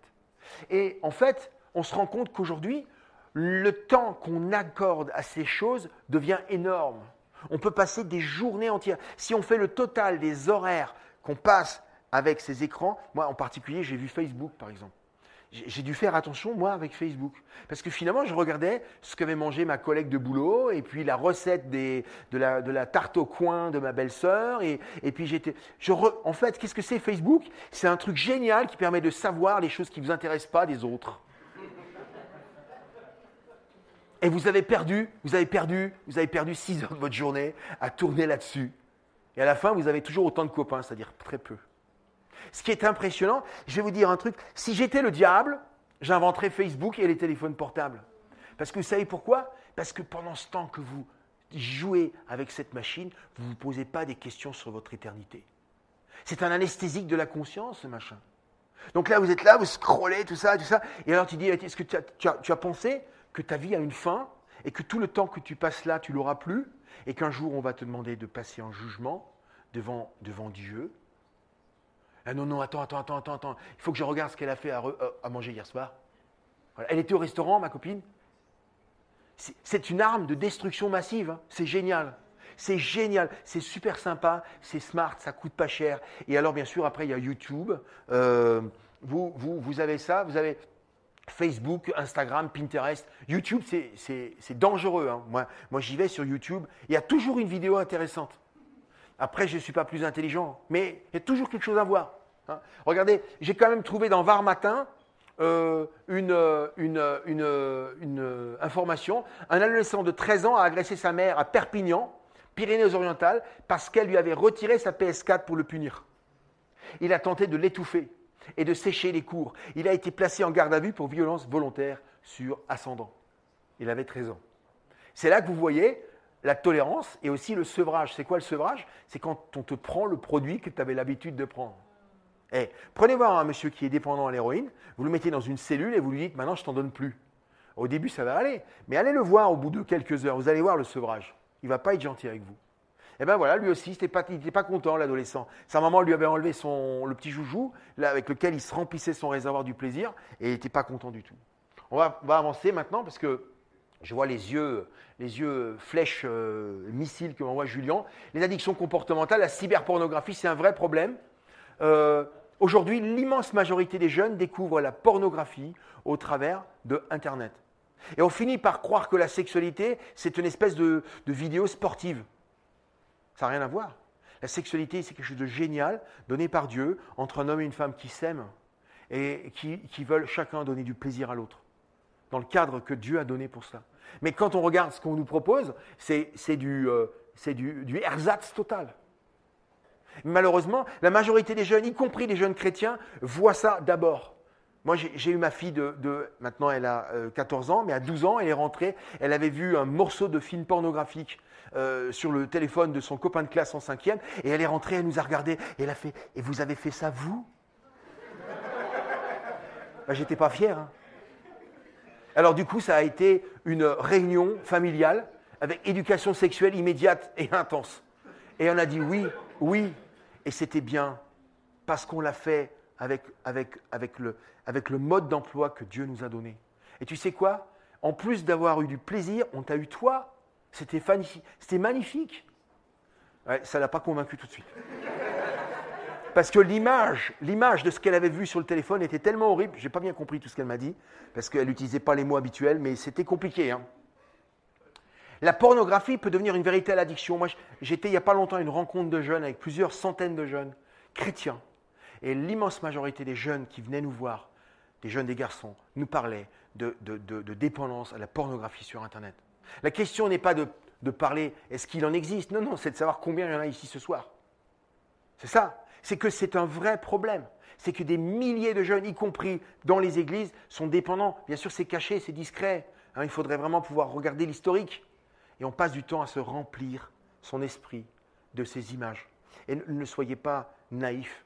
Si vous vous remplissez de ces images, elles ont un impact sur vous. Vous savez que le Christ a dit, je vous dis moi, que celui qui regarde une femme dans l'intention de la désirer a déjà commis l'acte sexuel avec lui-même, avec cette femme. Et donc, vous avez fait une seule chair avec l'image que vous avez vue. Voilà, la cyberpornographie, je vous en ai parlé, ça donne des déformations de l'image de l'autre, des rejets de l'autre, des fausses croyances. Entre autres, j'avais des jeunes que j'ai rencontrés qui m'ont dit « Finalement, je pense que toutes les femmes font des photos d'elles à poil, mais il y en a certaines autour de moi, je ne suis pas tombé sur le bon site, je ne les ai pas trouvées. » En fait, ils en voient tellement, et il y a une telle diversité qu'ils finissent par se croire que tout le monde en fait.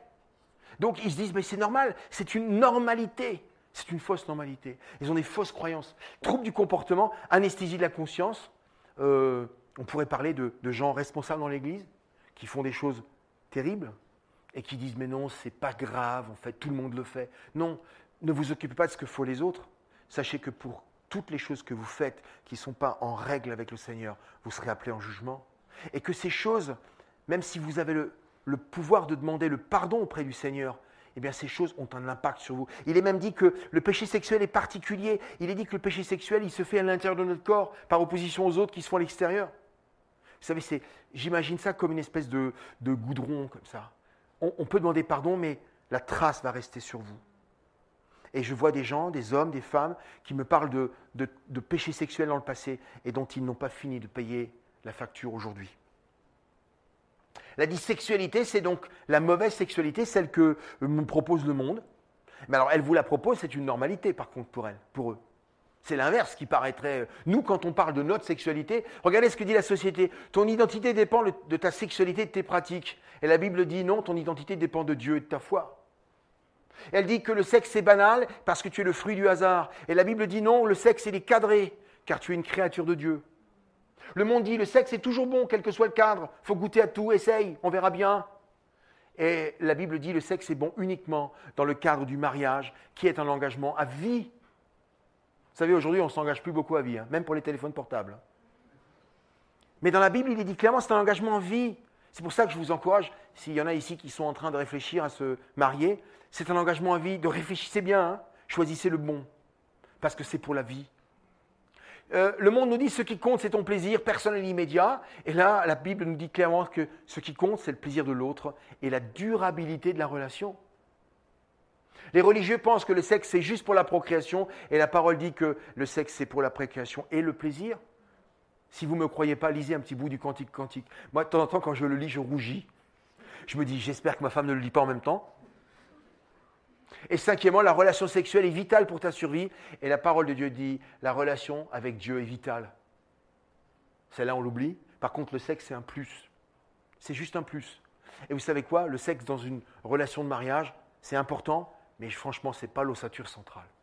Si une relation est construite là-dessus, je suis très pessimiste sur la durabilité de la chose.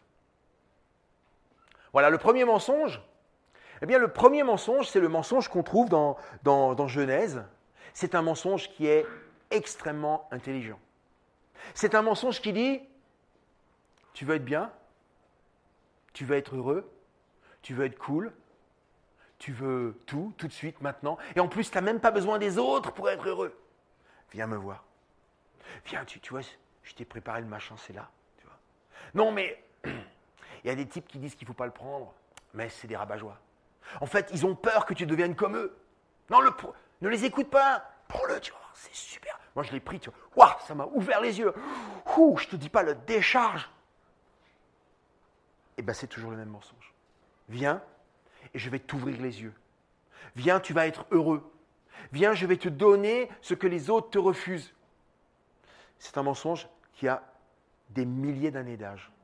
Il a été à la base de la construction du péché et de la déchéance de l'homme. Et aujourd'hui, il marche encore, puisque des millions de petits gogos, tous les ans, tombent dedans. On pourrait se dire, attends, mais l'homme, ils sont quand même pas bêtes, ils ont compris, ils ne vont plus le faire. Chaque année, ça marche, à 100 à l'heure. Et finalement, nous sommes tous dans une espèce d'emprunt à la banque du plaisir.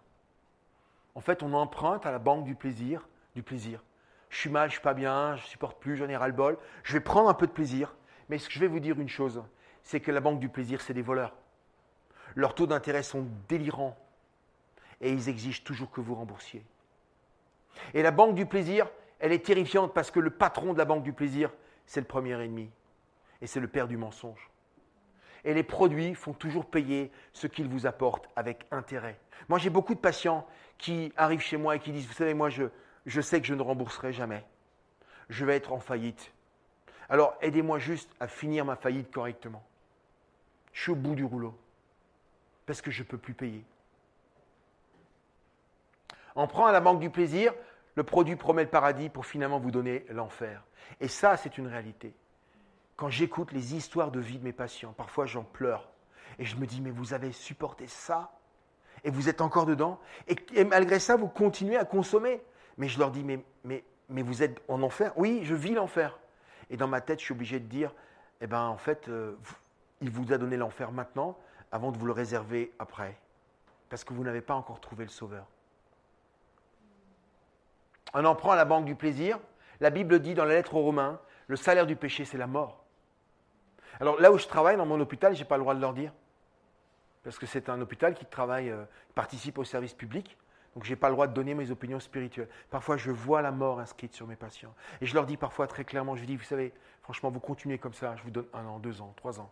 Puis après, ils me disent 3 ans et après, après c'est le menuisier. 4 planches, vous voyez, avec des petites poignées sur les côtés. Ils me disent, non, docteur, vous exagérez. Et je dis, je vais vous dire, je n'exagère pas, parce que c'est peut-être 4 ans, c'est peut-être exagéré, justement. Peut-être que c'est seulement 3 ans. Et ils sont là, ils disent, mais alors je vais mourir. Je dis, oui, si vous continuez, croyez-en mon expérience, vous êtes fini, vous allez droit dans le mur. Leur fin sera la perdition. C'est ce que Paul écrit aux Philippiens. Ils ont pour Dieu leur ventre, j'allais dire, ils ont pour Dieu leur circuit du plaisir. Ils ont pour Dieu leur circuit du plaisir et ils veulent remplir leur circuit du plaisir de positif, de positif, de positif. Ils ne veulent surtout pas de négatif. J'avais une patiente chez moi, elle est arrivée chez moi, elle s'injectait de l'héroïne dans les bras, dans les jambes, et finalement elle avait tellement injecté l'héroïne et de l'héroïne et puis du Subutex qui est un dérivé dans les jambes qu'elle avait fait des ulcères graves des 2 jambes. Les ulcères remontaient jusqu'ici. Quand on changeait le pansement de cette dame qui n'avait pas 35 ans, je pouvais savoir à l'odeur dans le bureau des infirmiers qu'on était en train de changer. Pour elle, c'est fini les baignades. Elle ne fera plus jamais de défilé des mannequins de chez Dior. C'était horrible. Et un jour, je la vois et je lui dis, mais madame Untel, pourquoi vous venez juste maintenant, vous arrêtez de prendre de l'héroïne? Elle me dit, en fait, parce que les 2 dernières veines que j'utilisais pour me shooter, elles ont pété. Les 2 dernières veines, pour m'ajouter mon produit, étaient mortes. Donc, je ne pouvais plus m'injecter le produit. Donc, maintenant, je suis venu me soigner. Elle pourrissait sur elle-même, cette dame. Elle pourrissait sur elle-même. Une solution efficace et beaucoup plus durable que la drogue. Jésus dit, vous me connaîtrez la vérité, vous connaîtrez la vérité et la vérité vous rendra libre. Évangile de Jean, chapitre 8, verset 32. Et Jésus dit de lui-même, je suis le chemin, la vérité et la vie. C'est lui. Vous me connaîtrez moi. Vous me connaîtrez moi. Qu'est-ce qu'il a dit Blaise Pascal il y a 500 ans? Si vous voulez remplir votre vide, ne mettez pas du produit dedans. Remplissez-le avec Dieu. Il nous a délivrés de la puissance des ténèbres et nous a transportés dans le royaume de son Fils bien-aimé, en qui nous sommes rachetés, pardonnés de nos péchés. Paul aux Colossiens chapitre 1. Il nous a délivrés des puissances des ténèbres. Je ne sais pas si vous êtes capable de comprendre ce que je viens de dire là, mais je suis convaincu que l'addiction, c'est une arme de destruction massive de l'ennemi. Et l'ennemi, il faut le dire, c'est le diable. Il y a plein de gens qui disent « Quoi? Mais tu es docteur et tu crois au diable ?» Oh non! Vous savez quoi? Quand on dit ça, le diable, il rigole. Il aime ça quand on dit qu'il n'existe pas. Et d'autant plus efficace. Il est d'autant plus efficace, il déroule la panoplie de ses armes pour nous envoyer sur l'autoroute de la perdition. Et Jésus a dit, il nous a délivrés de la puissance des ténèbres et nous a transportés déjà dans son royaume. Tout m'est permis, mais je ne me laisserai pas rendre addict de rien. Alors attendez, j'ai raté une diapo. Non, je ne l'ai pas mis là, je vais la mettre là. Il me reste encore une minute? Il me reste une minute. La clé de la liberté, confession, repentance, libération. Je voudrais juste insister sur ça, pour vous dire qu'on est au cœur de la libération. Parce qu'aujourd'hui, vous allez me dire, mais Daniel, il nous a bien raconté, c'est horrible, tout ça, mais comment on s'en sort? Comment on s'en sort? Et en fait, ce qu'on a écrit là-haut, confession, repentance, libération, c'est la recette de la libération. Mais pour ça, ça coûte. Ça fait souffrir. Parce qu'il faut commencer par le reconnaître. Il faut commencer par sortir du « t'inquiète pas, je gère, j'ai pas de problème, maman, arrête de m'énerver ». Il faut commencer par sortir de là pour dire « oui, j'ai un problème, j'ai un produit et je ne le contrôle plus, j'ai un comportement et il me dépasse. Oui, j'ai mordu dans le produit, oui, j'ai ouvert la porte au géant et je suis dans la prison ». C'est la première chose. Et la deuxième chose, c'est la confession.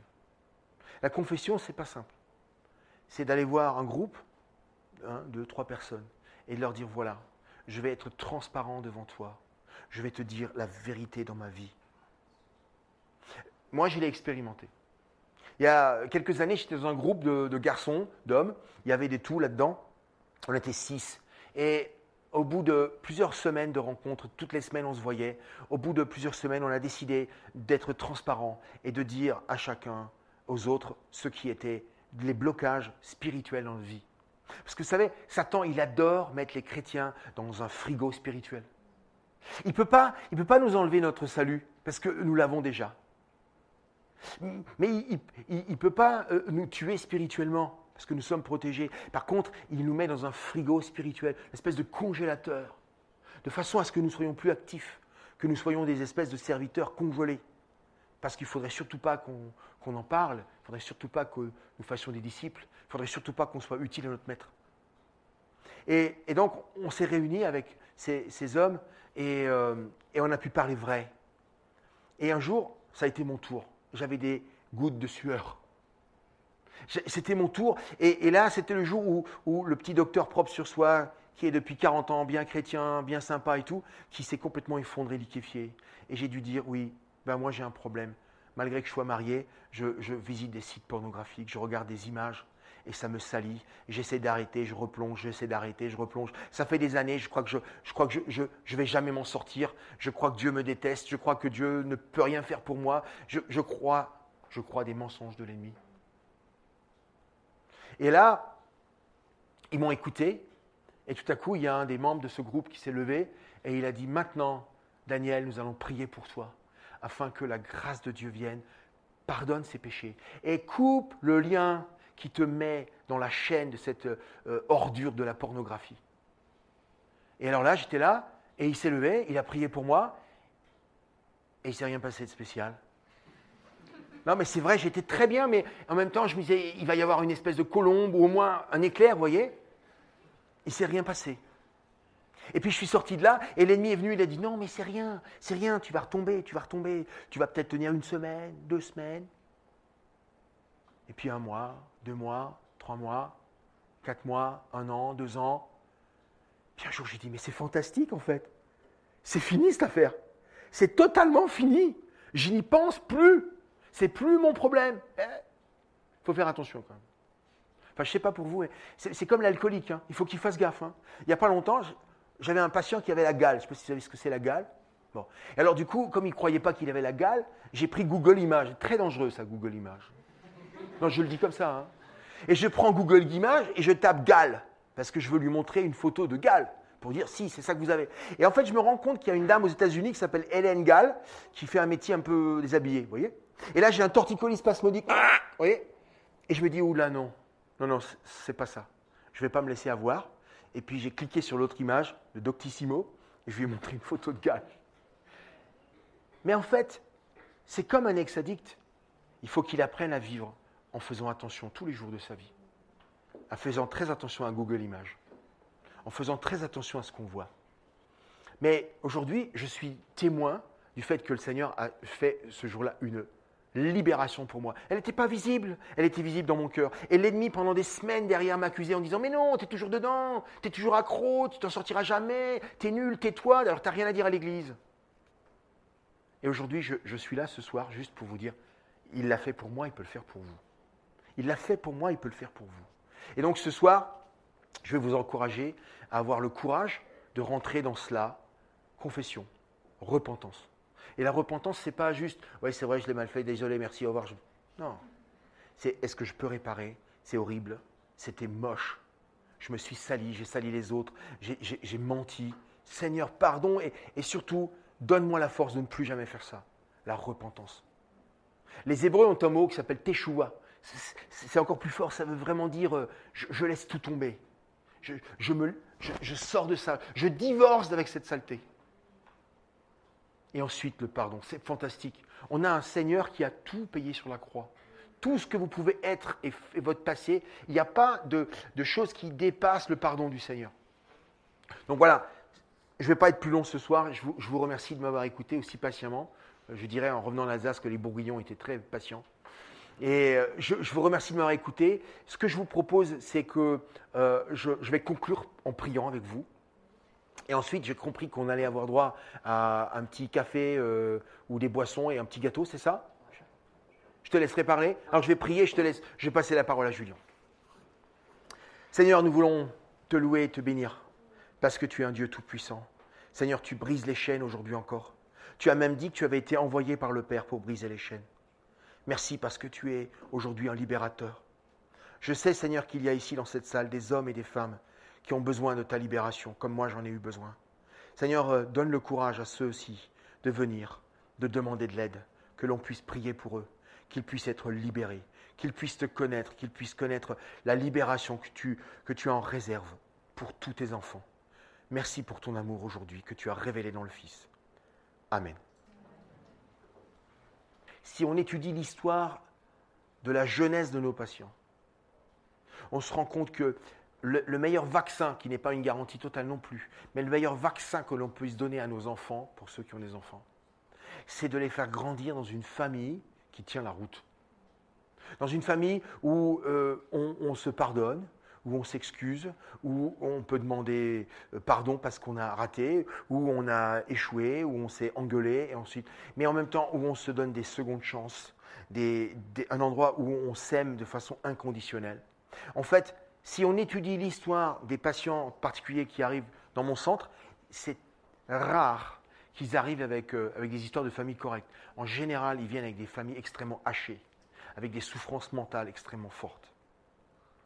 Je vais profiter pour prendre une minute pour vous raconter l'histoire de cette dame. J'étais encore tout débutant dans mon hôpital à Marienbronn.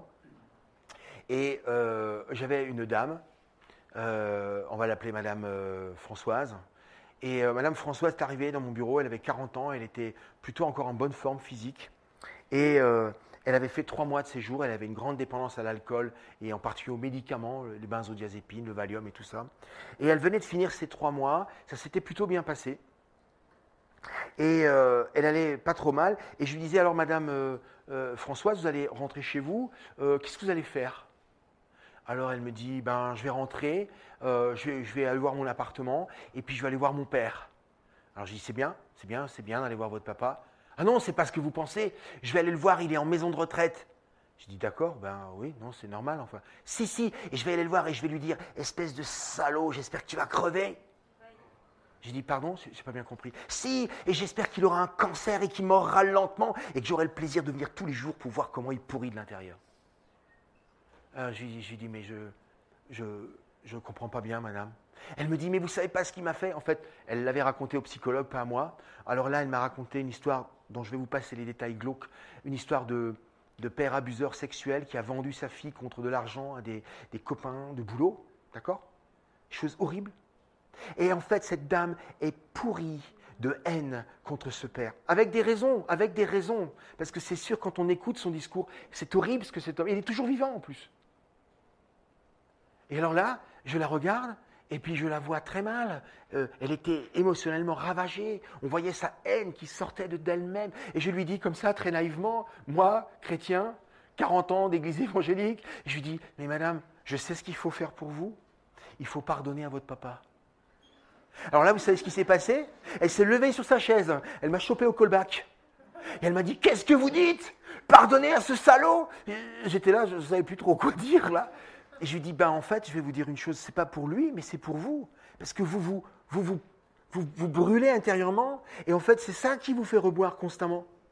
Et là, elle s'est mise à crier que c'était impossible, qu'on ne pouvait jamais pardonner ça, et que j'avais rien compris, et que la souffrance, etc., avec les femmes, etc., et les hommes ne comprendraient jamais les femmes.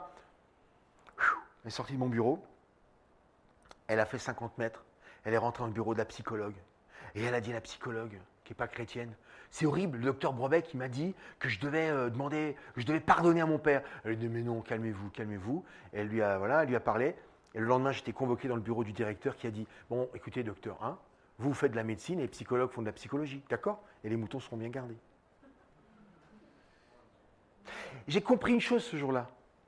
C'est que moi, j'ai grandi, depuis l'âge de 15 ans, je me suis donné au Seigneur, j'ai grandi avec la notion du pardon. J'ai compris qu'il me pardonnait tous les jours des tas de choses. Donc pour moi, la notion de pardon, c'était une évidence. Mais pour elle a grandi dans un monde de je te fais mal, je te ferai encore plus mal. Et la loi du talion, je vais encore être plus fort que toi. Je vais t'écraser, j'espère que tu souffres. Elle ne peut pas tuer son père, elle peut juste désirer sa mort lente. Et en fait, c'était elle qui était dans la mort lente. Elle ne s'en rendait pas compte. Les dernières nouvelles sur cette femme que j'ai eues ne sont pas très bonnes. Elle est toujours dans la haine de son père. Je crois que d'ailleurs son père est mort depuis, mais ça ne change rien. Et elle est toujours dans l'addiction.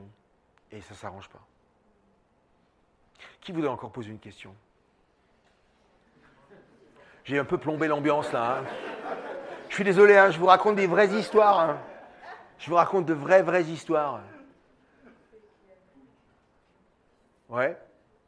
Non? Plus personne? Si? Là-bas? Non? Oh, vous avez vraiment peur. Vous êtes vraiment inquiet. Oui, monsieur. Moi, j'aurais une question, c'est parce qu'on a beaucoup parlé donc vous avez beaucoup parlé sur les effets que pouvaient apporter les addictions. Oui. Vous avez parlé de comment guérir des addictions. Oui. Assez rapidement avec une slide. Mais moi, j'aurais une question, c'est est-ce qu'à partir du moment qu'il y a des personnes qui viennent dans le centre Oui. pour pouvoir se séparer de ces addictions, Oui. combien de temps cela prend-il pour des personnes de guérir d'une addiction? Vous avez le temps jusqu'à quelle heure là?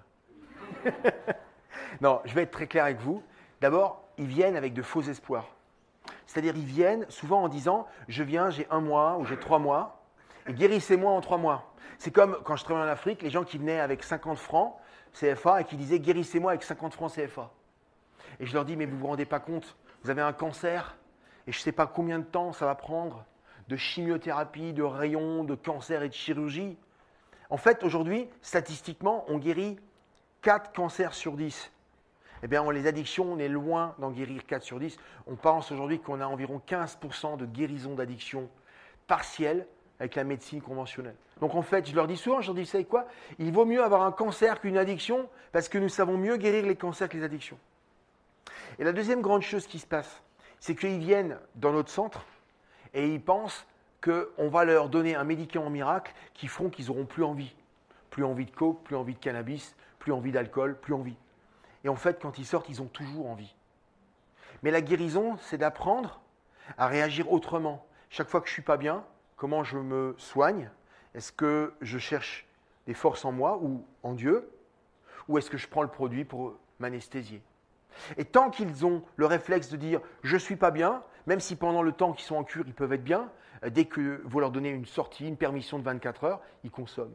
Parce qu'ils rentrent chez eux, ils ouvrent la boîte postale, et ils lisent une lettre. Oui, vous avez des arriérés de salaire, des arriérés de loyer, vous devez 12 000 euros, enfin, ou 1 200 euros. Et c'est tellement énorme pour eux, ah, je ne peux pas, je ne vais jamais pouvoir payer. Hop, ils se précipitent au magasin et ils achètent de l'alcool. Donc, en fait, la guérison de l'addiction, elle reste encore à prouver. Le médicament de la guérison de l'addiction, il reste à découvrir. D'ailleurs, si on en a trouvé un, ce dont je suis un peu pessimiste, enfin, si on en trouvait un, je peux vous dire que le laboratoire qui l'inventerait gagnerait beaucoup d'argent. Oui, ce serait génial. Mais voilà, je ne le crois pas. C'est quelqu'un de tellement... Vous savez, l'addiction, c'est quelqu'un de tellement profond à l'intérieur du corps. Et en fait, l'immense majorité des gens ne sont pas guéris, mais on leur apprend à vivre avec cette dérégulation du circuit du plaisir dans leur vie du quotidien. Et ça passe très souvent par l'abstinence. C'est-à-dire que je ne bois plus d'alcool. J'ai compris que si j'en buvais une demi-gorgée, je replonge. Ça me fait penser à un monsieur qui était dans Croix-Bleue. Ça vous dit quelque chose, la Croix-Bleue?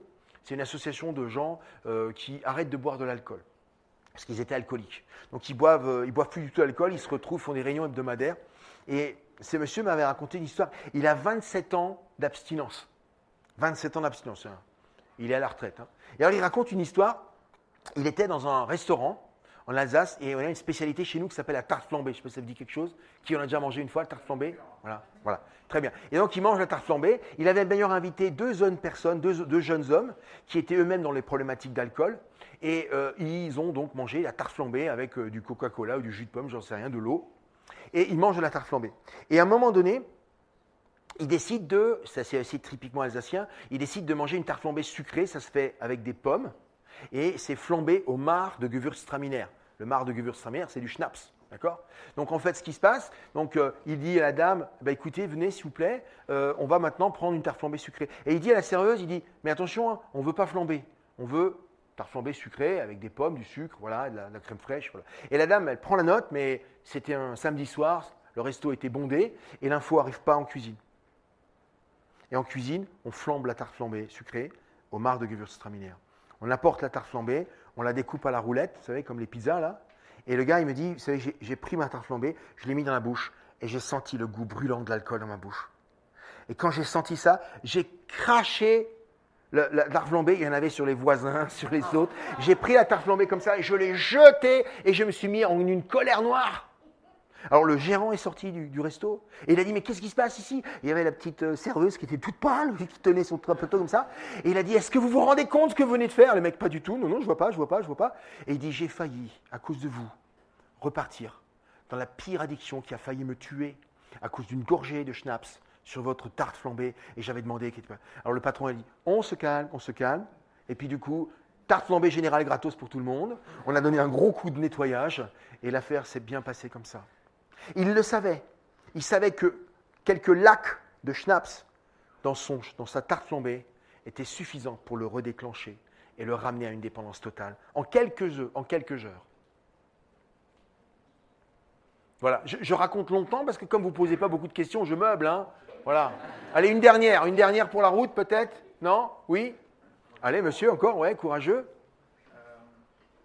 Comment nous comporter, comment avoir une attitude la plus adéquate face à quelqu'un qui est dans une dépendance? Ah.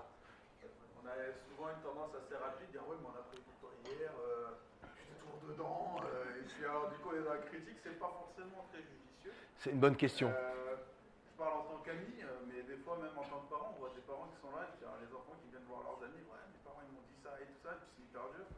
Et puis même des fois, nos propres parents ne savent pas comment s'y prendre avec nos frères et sœurs, du coup, des fois des trucs un peu complexes. C'est très simple, et en même temps c'est très dur, ce que je vais dire. Vous ne pouvez pas soigner quelqu'un contre son gré. Vous ne pouvez pas le soigner contre son gré. La seule chose que vous puissiez faire, c'est de l'aimer Parce que si vous n'aimez pas la personne addicte, elle va le sentir. Et donc, le peu d'autorité que vous auriez encore sur elle, vous la perdez. Mais si vous l'aimez, si vous restez son ami, quoi qu'il arrive, en disant je t'aime, je vois que tu te détruis, je vois que tu te fais du mal, je vois que tu es en train de rentrer dans une mauvaise phase, mais je suis ton ami, eh ben je vais encore te le dire aujourd'hui, je pense qu'il faut que tu fasses quelque chose, je pense qu'il faut que tu prennes ce problème à bras le corps. Mais tu restes mon pote, et je prie pour toi, je t'aime. Et donc, il va falloir parfois être patient, et ça peut être très long, jusqu'à ce que la personne dise j'ai un problème. Moi, j'ai un problème. Tant que la personne va dire j'ai un problème avec mon voisin, avec mon ami, avec ma mère, avec le juge, c'est un méchant juge, et ces gendarmes, ils sont nuls, ils m'ont juste fait souffler le jour où j'avais un peu bu trop d'alcool, vous voyez. Tant qu'on a des problèmes avec les autres, on ne peut pas être soigné. Le jour où on dit j'ai un problème avec moi-même, là, ça commence à pouvoir aller. Mais c'est vrai que dans le groupe de jeunes, vous allez devoir accompagner les jeunes, et des garçons et des filles addicts, et vous ne pourrez rien faire d'autre que de prier pour eux et de les aimer, en attendant le jour où ils seront prêts à dire « Ok, je suis prêt, je veux en parler, je veux me libérer ». J'espère que ce soir, cette rencontre, modestement, aura pu permettre à l'un ou l'autre d'avancer dans cette problématique-là. Voilà. Ah, une mademoiselle, oui, une question d'une dame, alors on va vous prendre. Par rapport à la dopamine, une fois qu'elle a été vraiment trop stimulée comme ça chimiquement et tout, Oui, est-ce qu'une fois que la personne elle est sevrée, oui. est-ce que le cerveau se met à fonctionner normalement ou est-ce que ça met... Alors, c'est intéressant ce que vous dites. En fait, la question que vous posez, c'est est-ce que la dopamine, une fois qu'on en a reçu tellement, est-ce que finalement on s'habitue à ces fortes doses de dopamine? Et quand finalement on arrête, vous avez tout à fait raison. On appelle ça des dépressions post-toxiques. C'est-à-dire que vous avez des gens qui ont l'habitude de fonctionner avec des doses importantes d'hormones du bonheur et du plaisir, n'est-ce pas? Et finalement, quand on ne leur en donne plus, ça se voit très bien dans la cocaïne, ils ont l'impression que leur vie, elle est nulle. Vous savez, il faut comprendre que quand on prend de la cocaïne, par exemple, on a l'impression de rouler à 100 à l'heure dans une voiture. Et puis brusquement, quand on n'a plus de cocaïne, on roule à 3 à l'heure. C'est très fatigant de rouler à 3 à l'heure quand on a l'habitude de rouler à 100. On trouve ça très très long le voyage. Vous voyez? Et donc, ils se disent, il faut absolument que je reprenne le produit, là, le machin, l'espèce de boost, là, la rétrofusée qui me ramènera à mes 100 à l'heure. Et donc, ils passent leur vie à se dire, vous savez, ils arrivent chez moi et ils disent souvent, la vie sans cocaïne, je ne sais pas si j'ai envie de la vivre. Et c'est ça, en fait, ils sont tristes, parce que le produit était tellement intense que la vraie vie... Alors moi, je leur dis, vous savez, la guérison pour vous, ça serait d'être capable de trouver de nouveau du plaisir à la vie normale. Par exemple, de vous promener dans la forêt et de dire « Waouh, il y a un oiseau qui a chanté ». Ou alors de dire « Tu sais quoi, ce soir, il y avait un coucher de soleil et il était très beau ». Ou alors, on a mangé à midi et il y avait du rôti de veau et c'était très bon.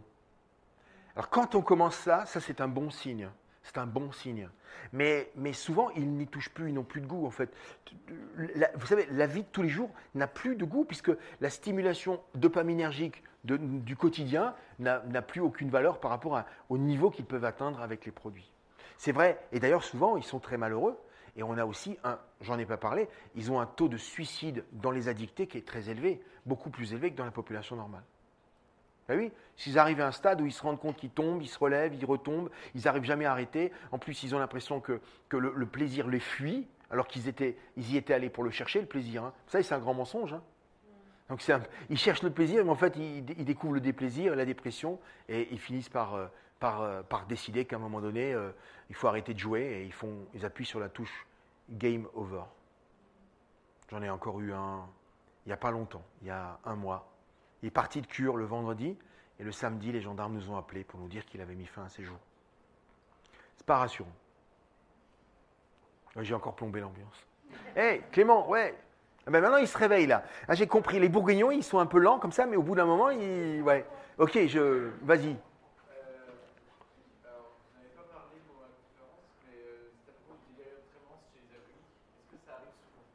Le délirium tremens. Alors le délirium tremens, oui, ça arrive pas souvent, mais c'est une forme grave de sevrage.